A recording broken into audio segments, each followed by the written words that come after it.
정상적인 그리스도인의 생활. 워치만니 제4장 성장하는 길 역임 두 번째. 시험과 실패는 믿음의 시금석이다. 역사상 두 가지 가장 위대한 사실이 있다. 하나는 우리의 죄가 주님의 피로 처리된 것이고, 또 하나는 우리 자신이 십자가로 처리된 것이다. 시험에 관하여는 어떤가? 우리가 이 두 가지 사실을 보고 또 믿었는데, 이제 옛 정욕이 일어나는 것을 발견할 때 우리의 태도는 어떠해야 하는가? 이것보다 더 악한 상황에 처하게 되고 전에 지었던 죄에 빠질 때에는 어떻게 해야 하는가? 만일 우리가 성질을 내거나 혹은 성질을 내는 것보다 더 나쁜 어떤 것이 일어날 때 당신은 어떻게 할 것인가? 이것들로 인해 앞에서 말한 모든 사실들이 다 거짓되다고 말할 것인가? 우리는 마귀의 주된 목적이 항상 우리로 하나님의 사실을 의심하게 하는 것임을 기억해야 한다. 성령의 계시로 말미암아 실제로 우리가 그리스도와 함께 죽은 사실을 보고 또 자신을 죽은 자로 여긴 후에 사탄은 우리에게 와서 속에 활동하는 것이 있지 않느냐? 이것은 어찌된 일이냐? 이것을 죽음이라고 말할 수 있느냐? 라고 말할 것이다.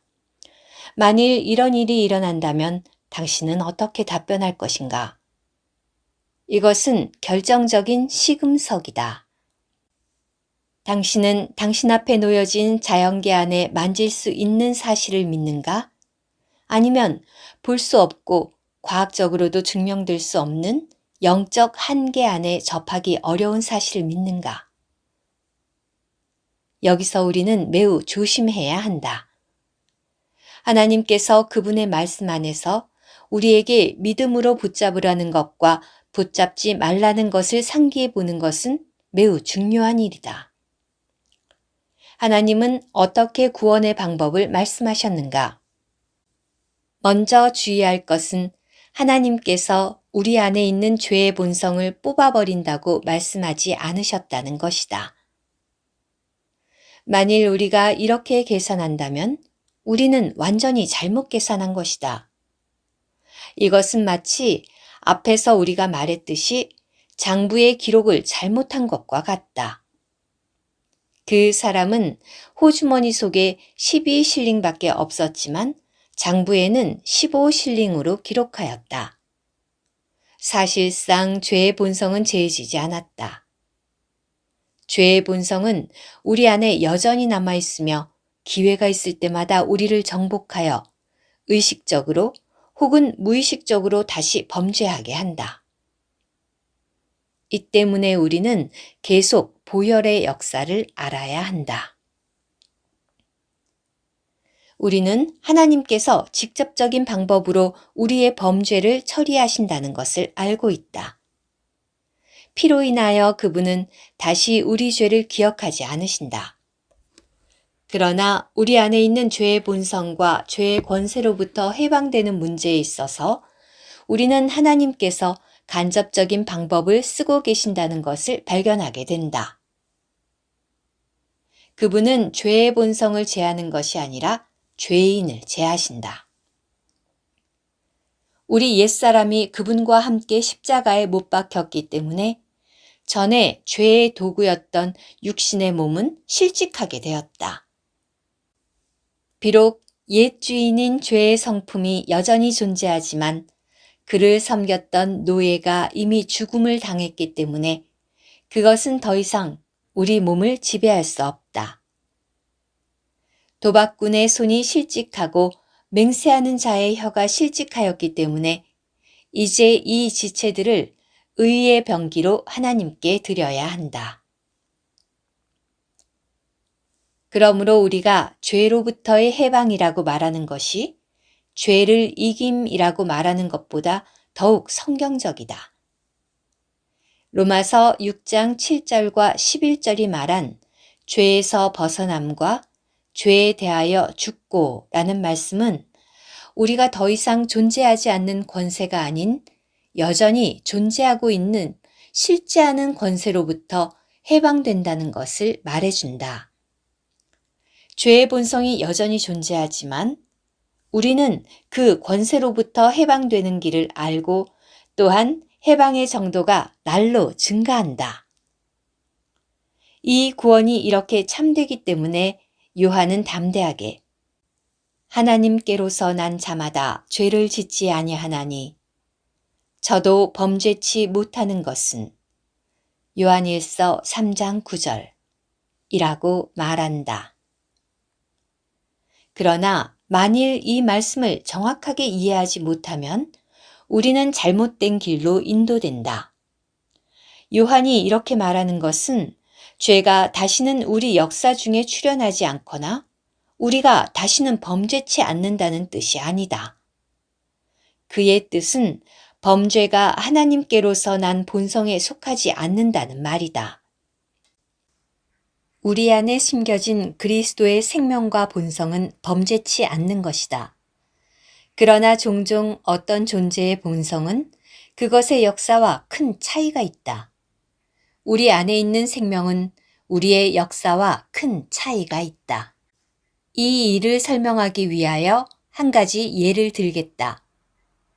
우리는 나무가 성질상 물에 잠기지 않는다고 말할 수 있다.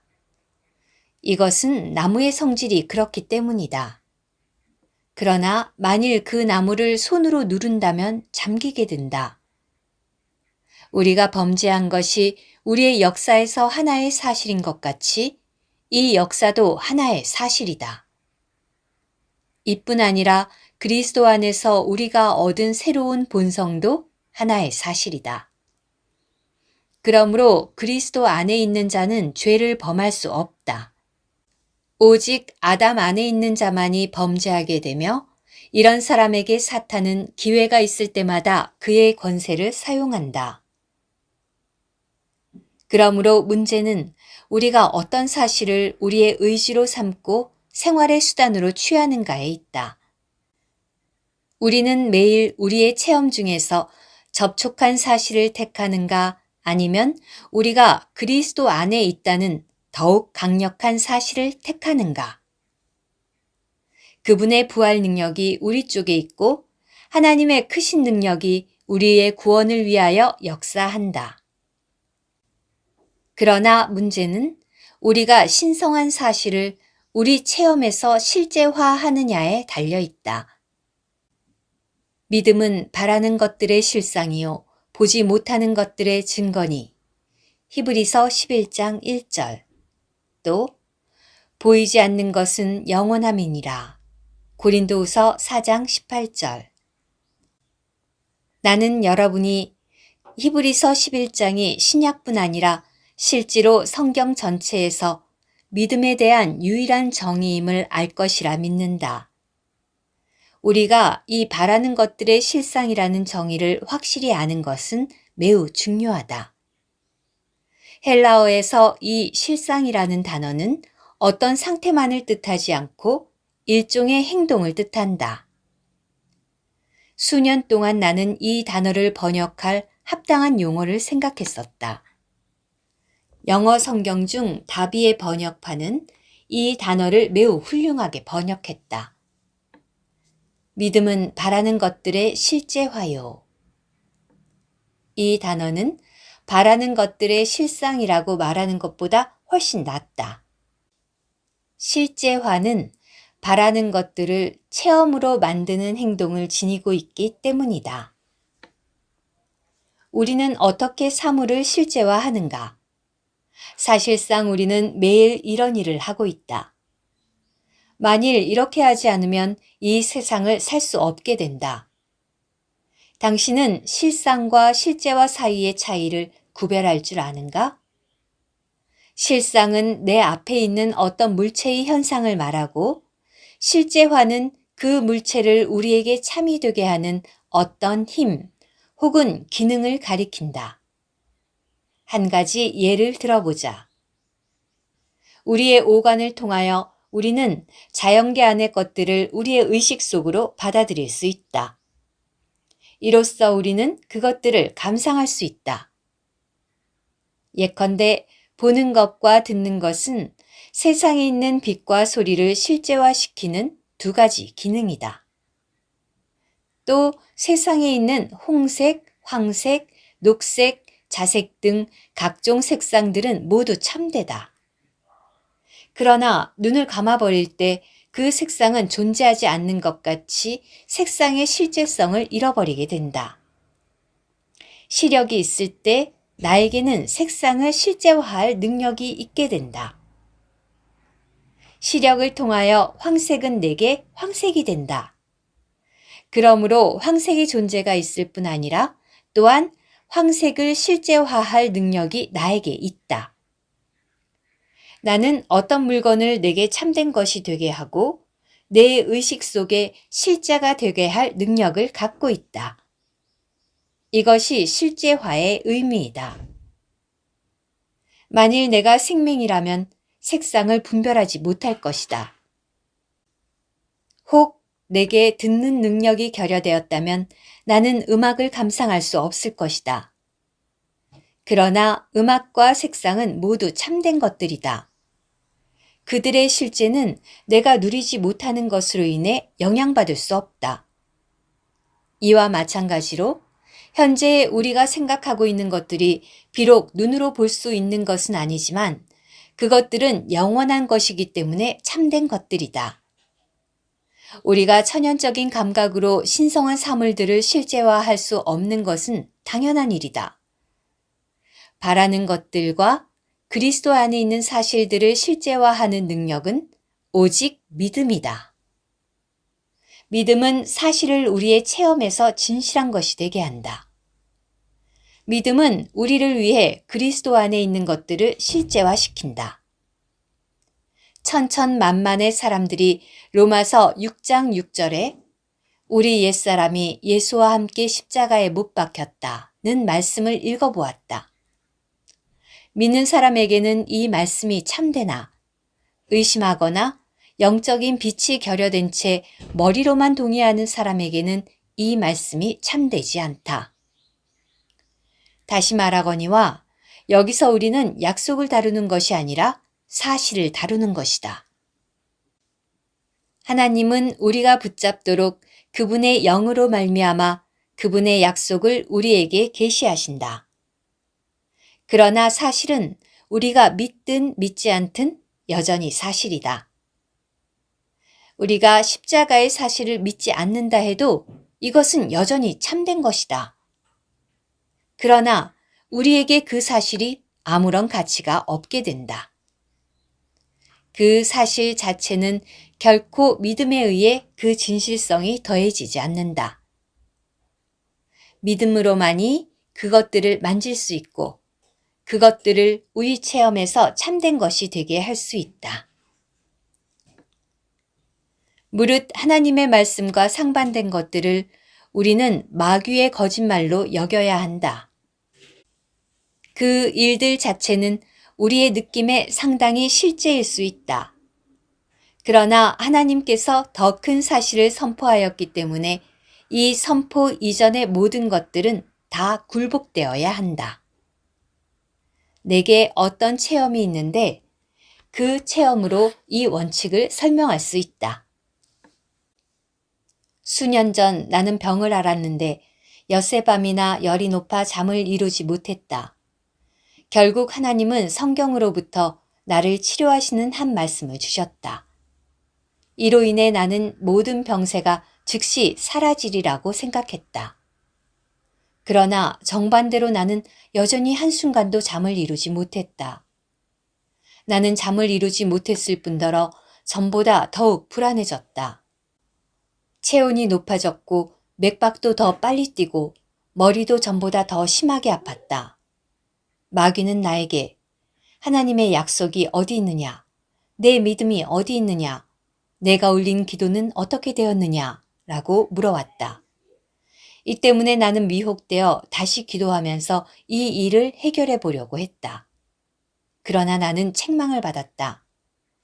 아버지의 말씀은 진리니이다. 요한복음 17장 17절. 이 성경 말씀이 내 마음속에 들어왔다. 만일 하나님의 말씀이 진리라면 이 증상은 다 무엇인가? 이 증상들은 다 거짓말일 것이다. 그러므로 나는 마귀에게 이렇게 선포했다.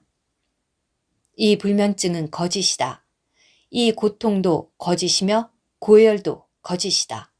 이 빠른 맥박도 거짓이다. 하나님이 내게 하신 말씀으로 보아 이 모든 증세는 너의 거짓에 지나지 않는다. 하나님의 말씀만이 나에게 진리이다. 5분 내에 나는 잠이 들었고 이튿날 아침 깨어날 때에는 완전히 회복되어 있었다.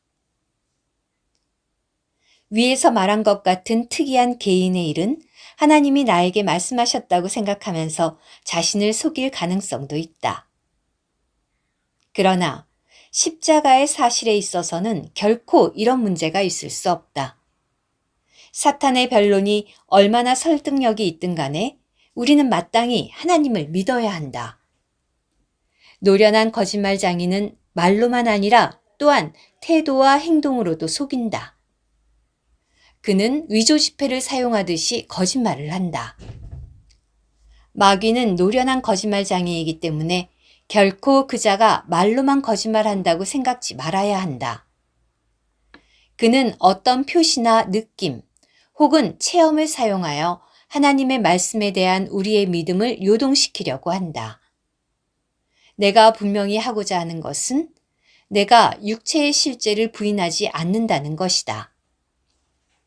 앞으로 우리는 육체에 대해 더 많이 말하게 될 것이다. 그러나 여기서 내가 말하고 있는 것은 거짓말이 그리스도 안에 있는 우리의 계시된 위치를 떠나게 할 수 있다는 것이다.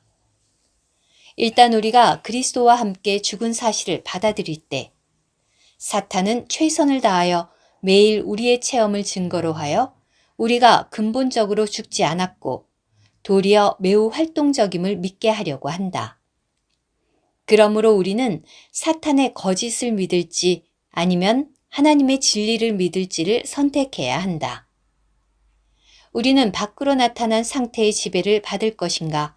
아니면 하나님께서 하신 말씀의 지배를 받을 것인가? 나의 이름은 니이다. 나는 내가 니라는 것을 안다. 이것은 내가 자신 있게 믿는 사실이다. 물론 나는 기억력을 상실함으로 내가 니라는 것을 잊어버리거나 꿈속에서 나를 다른 사람으로 생각할 수 있다. 그러나 내가 좋아하든 싫어하든 내 이름은 깨어날 때도 니이고 잠잘 때도 여전히 니인 것이다. 내가 기억하고 있을 때에도 내 이름은 니이고 잊고 있을 때에도 내 이름은 여전히 니이다. 만일 내가 나를 다른 사람으로 가정한다면 사정은 어려워질 것이다. 가령 내가 나 자신의 이름을 왕이라고 한다 하자. 그렇다면 나는 내 자신에게 나는 왕씨이다. 이제 너는 왕씨라는 것을 기억해야 한다. 라고 끊임없이 말해야 할 것이다. 내가 이렇게 나 자신을 여길지라도 내가 유념하지 않을 때 누가 나를 네 선생님이라고 부르면 내가 대답할 가능성은 매우 높다. 이것은 사실이 상상보다 강하다는 것을 말해준다. 결정적인 순간에는 내가 어떻게 간주해도 소용이 없다. 그러나 내 이름이 니이기 때문에 나 자신을 니라고 간주하는 것은 조금 더 어렵지 않다. 이것은 하나의 사실로서 내게 체험이 있든 없든 이 사실은 변하지 않는다. 그러므로 내가 느끼든 느끼지 않든 내가 그리스도와 함께 못 박힌 것은 분명히 사실이다. 나는 어떻게 이것에 대해 확신을 가질 수 있는가? 이는 그리스도께서 이미 죽으셨고 하나님의 말씀이 한 사람이 모든 사람을 대신하여 죽었은즉 모든 사람이 죽은 것이라. 고린도후서 5장 14절 이라고 말씀하셨기 때문이다. 나의 체험이 이 사실을 확증하든 안 하든 사실은 변하지 않는다. 우리가 이 사실 위에 서 있을 때 사탄은 우리를 이기지 못하게 된다. 마귀는 항상 우리가 확신하고 있는 것을 공격한다는 것을 기억해야 한다. 우리가 하나님의 말씀을 의심하게 될 때 그의 목적은 달성되고 우리를 그의 능력 아래 둘 수 있게 된다. 반대로 우리가 하나님의 말씀하신 사실에 대해 의심치 않고 확신한다면 하나님께서 그분의 역사 혹은 그분의 말씀에 대해 불의하실 수 없다는 것을 확신한다면 사탄이 어떤 괴계를 사용하든 우리는 여전히 마귀를 비웃을 수 있을 것이다. 이것은 마치 누가 나에 대하여 내 성이 네가 아니라고 설득시키려고 할 때 내가 흔들리지 않는 것과 같다. 우리가 믿음으로 행하고 보는 것으로 하지 아니함이로라. 고린도후서 5장 7절. 여러분은 아마도 사실에 관한 이런 비유를 들어보았을 것이다. 사실과 믿음과 체험은 담 꼭대기를 따라 걸어가고 있는 세 사람과 같다.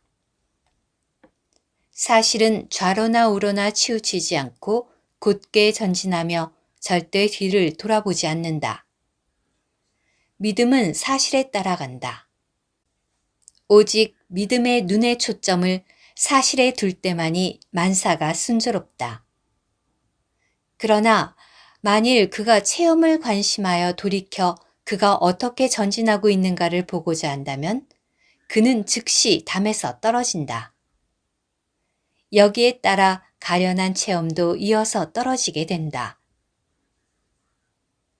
모든 시험은 사람으로 하여금 자신을 돌아보게 하는 데서 시작된다.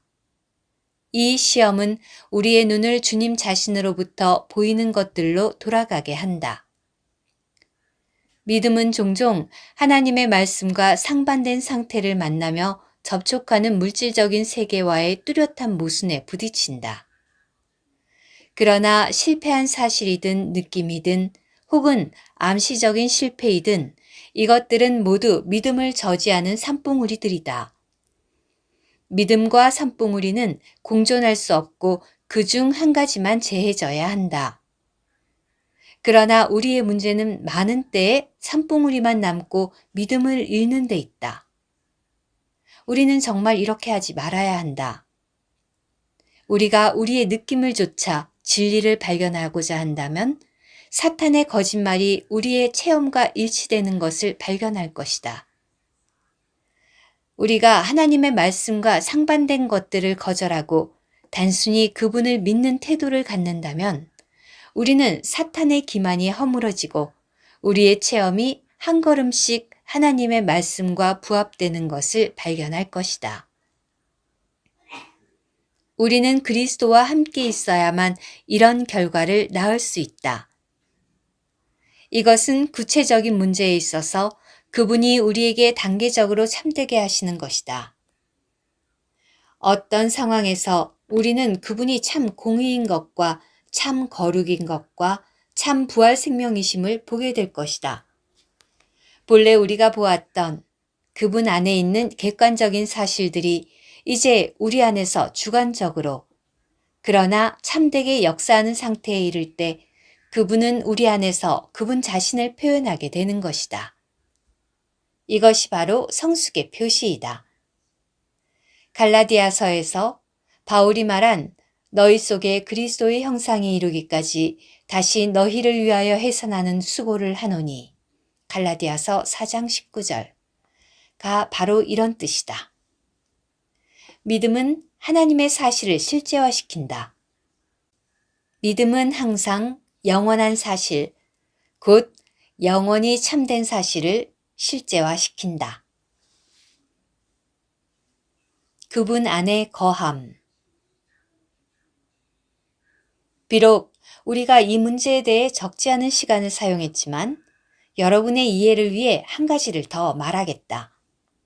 성경은 우리가 이미 죽었다는 것을 수차 언급했지만 우리가 우리 자신 안에서 죽었다고 말한 적은 한 번도 없다. 우리 자신 안에서 우리가 죽은 사실을 발견하려고 할 때 모든 노력은 헛수고로 돌아갈 것이다. 이는 우리 속은 우리가 죽은 장소가 아니기 때문이다. 우리는 우리 자신 안에서 죽은 것이 아니라 그리스도 안에서 죽었다. 우리가 그분과 함께 십자가에 못 박힌 것은 우리가 그분 안에 있기 때문이다.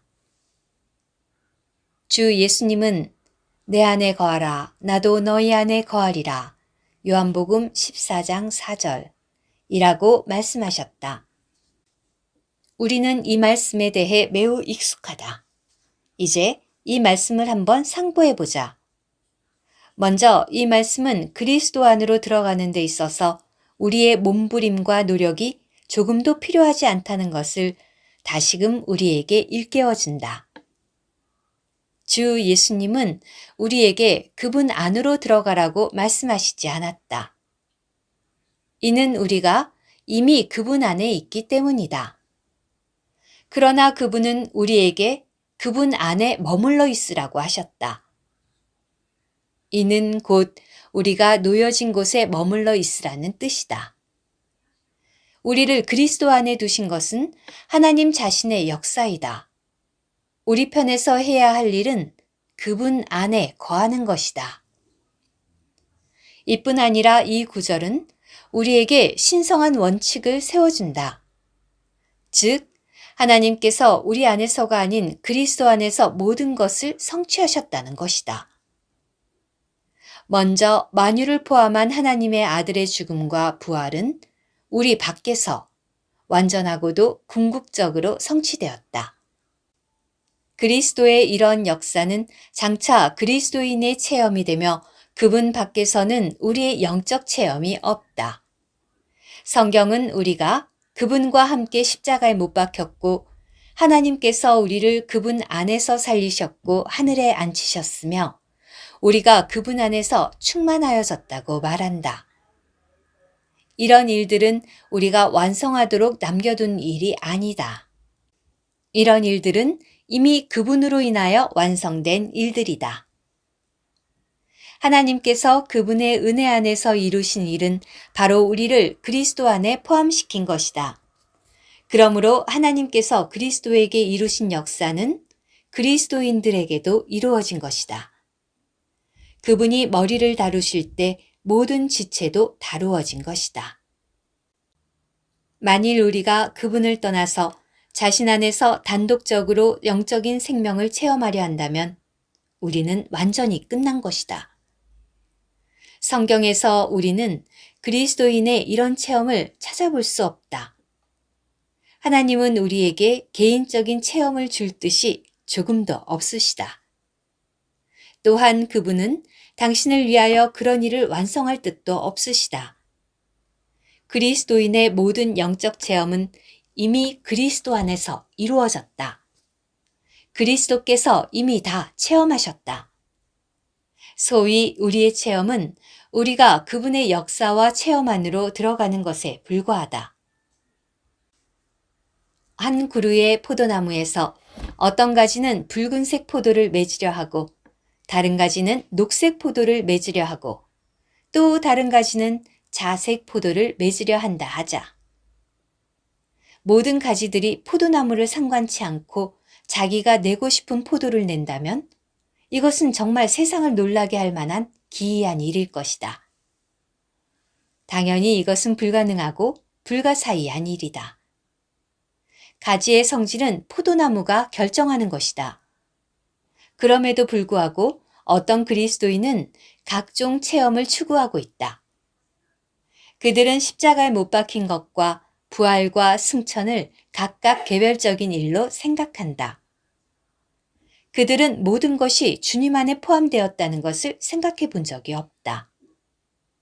오직 주님이 우리 눈을 열으사 그분이 만유이심을 보게 될 때 비로소 참된 체험이 있게 된다. 모든 진실한 체험은 우리가 그리스도 안에서 어떤 사실을 발견하고 그 사실들 안으로 들어가는 것을 의미하는 것이다. 그분에게서 얻지 않은 체험들은 모두 눈 깜빡할 사이에 사라질 체험들이다. 주님을 찬미합니다. 나는 그리스도 안에서 이미 그 체험을 발견했습니다. 그 체험이 이미 내 것이 되었습니다. 주여, 내가 그 체험을 갖는 것은 그것이 당신 안에 있기 때문입니다. 만일 우리가 그리스도의 사실이 우리의 체험의 기초라는 것을 안다면 이것은 놀라운 일이다. 그러므로 하나님께서 우리를 인도하시는 기본 원칙은 우리에게 어떤 것들을 주시는 것이 아니다. 그분은 우리로 어떤 일들을 거치게 함으로써 결국 그것들을 우리 안에 두어 우리의 체험이 되게 하지는 않으신다. 하나님은 우리 안에 어떤 일을 완성하사 다음과 같이 말하게 하지 않으신다. 즉, 저는 3월에 그리스도와 함께 죽었습니다. 혹은 저는 1937년 1월 1일에 죽음에서 부활했습니다. 혹은 지난 수요일에 제가 구하는 어떤 확실한 체험을 얻었습니다. 일은 그렇게 일어나지 않는다. 이 은혜 시대에 우리는 더 이상 체험 자체를 우리가 추구할 대상으로 삼지 않는다. 우리는 시간이 우리의 사상을 통제하지 못하게 해야 한다. 어떤 사람은 많은 사람들이 체험한 전기는 어떻게 된 일이냐고 말할 것이다. 적지 않은 사람들이 그들의 일생에서 참된 전기를 체험한 것은 사실이다. 예컨대 뮬러 형제가 어느 날 땅에 엎드러져 뮬러는 죽었다고 말하는 것은 무슨 뜻인가? 내 말을 기억해 두라. 나는 우리가 통과한 영적 체험의 실제를 부인하는 것이 아니다. 또한 우리가 그분과 동행할 때 하나님께서 우리에게 가져다 주신 전기의 중요성을 부인하는 것도 아니다. 그 반대로 나는 우리의 생활에서 확실한 전기가 필요하다고 강하게 말한 적이 있다. 그러나 지금 내가 중요시하는 것은 하나님께서 어떤 개인에게도 개인적인 체험을 주지 않으신다는 말이다. 모든 개인의 체험은 하나님께서 이미 완성하신 사실 안으로 들어가는 것일 뿐이다. 이것은 바로 시간 안에서 영원한 사실을 체험하는 것이다. 그리스도의 역사가 우리의 체험과 영적인 역사가 되었다. 우리는 그분을 떠나서 단독적인 역사를 가질 수 없다. 우리에 대한 모든 역사는 하나님께서 우리 개인 안에서 역사하지 않으시고 그리스도 안에서 하신다. 그리스도 안에서 완성하신 그분의 역사 외에 따로 어느 개인에게 역사하지 않으신다. 심지어 영원한 생명도 단독적으로 우리에게 주신 것이 아니다. 이 생명이 그의 아들 안에 있는 그것이니 아들이 있는 자에게는 생명이 있고 하나님은 이미 그분의 아들 안에서 모든 것을 다 이루셨고 또한 우리를 그분의 아들 안에 포함시켰기 때문에 우리는 그리스도와 연합되었고 그리스도의 일부가 되었다. 이상 말한 것들의 요점은 굳건한 믿음 안에서 이렇게 말하는 데 있다. 하나님께서 이미 나를 그리스도 안에 두셨기 때문에 그리스도께 참된 것이라면 나에게도 참된 것입니다.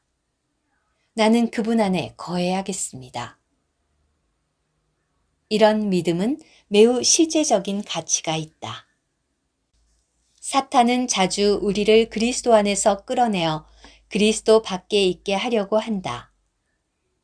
그는 우리가 그리스도 밖에 있다고 여기도록 우리를 권하고 설득한다. 또한 유혹과 실패와 고통, 그리고 시험으로 말미암아 우리가 그리스도 밖에 있다고 확실히 느끼게 한다. 이때 우리는 우리가 그리스도 안에 있다면 이런 상태가 없을 것이라고 종종 생각한다. 그러므로 현재 우리의 느낌으로 판단한다면 우리는 그분 안에 있지 않은 것이다. 그러므로 우리는 주여 저를 그리스도 안에 넣어주소서 라고 기도하기 시작한다. 하나님은 우리에게 그리스도 안에 거하라고 명하셨다. 이것이 구원의 방법이다. 어떻게 이것이 우리의 구원이 되는가? 이렇게 할 때 하나님은 우리 몸에서 무언가를 역사하실 기회를 얻으실 수 있다. 이럴 때 그분은 뛰어난 능력인 부활의 능력을 사용하여 그리스도의 사실을 점차적으로 매일 우리가 체험하는 사실들이 되게 할 기회를 얻게 되신다. 본래는 죄가 왕노릇하였으나 이제는 기쁨 안에서 우리는 진실로 다시는 죄에게 종노릇하지 아니하게 된다. 우리가 그리스도께서 만유라는 기초 위에 굳건하게 서 있는다면 우리는 그리스도의 어떠하심이 점차적으로 우리 안에서도 그러하다는 것을 발견할 것이다. 만일 그렇지 않고 우리가 우리 자신의 기초 위에 서 있다면 우리는 옛사람의 모든 것이 여전히 우리 몸에 있다는 것을 발견할 것이다. 우리가 믿음으로 그리스도 안에 서 있는다면 우리는 모든 것을 소유하게 된다. 그러나 우리가 우리 자신 안에 들어간다면 우리는 아무것도 소유하지 못하게 된다. 우리는 종종 그리스도 밖에서 자아가 죽는 것을 찾으려고 한다. 이렇게 하는 것은 장소를 잘못 찾은 것이다. 이는 죽음이 그리스도 안에 있기 때문이다. 우리가 계속 우리 속을 들여다본다면 죄를 향하여 우리는 10분 살아있을 것이다. 그 반면에 만일 우리가 주님을 앙망하며 하나님으로 하여금 죽음을 여기에 역사하시도록 한다면 결국 새 생명은 우리의 것이 된다. 이때 우리는 하나님을 향하여 산 자가 될 것이다. 내 안에 거하라. 나도 너희 안에 거하리라. 이것이 이중적인 내용이 담긴 말씀이다. 한 부분은 명령이고 다른 부분은 약속이다. 이것은 하나님의 역사에 객관적인 면이 있는 반면에 주관적인 면도 있다는 것을 말해준다. 또 주관적인 면은 객관적인 면에 근거한다. 나도 너희 안에 거하리라는 우리가 그분 안에 거한 것의 결과이다. 우리는 일의 주관적인 면을 지나치게 관심하므로 객관적인 사실을 소홀히 하고 자신을 향하는 결과를 낳지 않도록 조심해야 한다. 우리는 객관적인 면, 내 안에 거하라를 붙잡고 주관적인 면은 하나님께 맡겨야 한다. 주관적인 면은 하나님께서 감당하시고 행하신다. 우리는 전등으로 이 일을 설명한 적이 있다. 당신이 집안에 있고 날이 점점 어두워졌다면 책을 읽기 위해 당신은 등을 켜야 할 것이다. 당신 옆에 탁자 위에 등이 하나 있다면 당신은 어떻게 할 것인가? 당신은 그 등에 기대를 걸고 그 등이 빛을 발하지 않을까 하고 지켜보겠는가? 아니면 헝겊으로 전구를 닦겠는가? 당연히 당신은 자리에서 일어나 방 다른 쪽으로 가서 벽에 부착된 스위치를 켤 것이다. 그러므로 당신이 전기의 근원을 주의하고 거기에 요구되는 행동을 취한다면 등은 즉시 켜진다. 그러므로 우리가 주님과 동행할 때 우리는 초점을 그리스도 한 분께 고정시켜야 한다. 내 안에 거하라. 그리하면 나도 너희 안에 거하리라. 이것은 하나님께서 정하신 순서이다. 객관적인 사실에 대한 믿음은 그 사실들을 주관적인 진실로 만든다. 이것은 마치 바울이 말한 것과 같다. 우리가 주의 영광을 보매 저와 같은 형상으로 화하여 주의 영으로 말미암음이니라. 고린도후서 3장 18절. 같은 원칙으로 이것을 생명의 열매 맺음에 적용할 수 있다. 저가 내 안에 내가 저 안에 있으면 이 사람은 과실을 많이 맺나니. 요한복음 15장 5절. 우리는 스스로 열매를 맺으려고 노력하거나 혹은 맺은 열매에 주의를 기울일 필요가 없다. 우리의 본분은 그분을 앙망하는 것이다. 이렇게 할 때 그분은 우리 안에서 그분의 말씀을 이행하신다. 우리는 어떻게 해야 그분 안에 거하는가? 너희는 하나님께로부터 나서 그리스도 예수 안에 있고 당신을 그리스도 안에 두신 것은 하나님의 역사이다. 또한 그분은 이미 그것을 이루셨다. 이제 우리에게 필요한 것은 다만 그분 안에 머무르는 것이다. 당신이 있었던 곳으로 돌아가지 말라. 자신 안에 있는 것을 그리스도 안에 있는 것으로 착각하지 말라. 다만 그리스도를 주시하고 그분 안에서 당신을 보라. 그분 안에 거하라. 하나님께서 당신을 그분의 아들 안에 두신다는 사실에 안식하라. 또한 그분이 당신 안에서 그분의 일을 완성하실 것을 믿으라. 그분은 영광스러운 그분의 약속을 실현하신다. 죄가 너희를 주관치 못하리니. 로마서 6장 14절.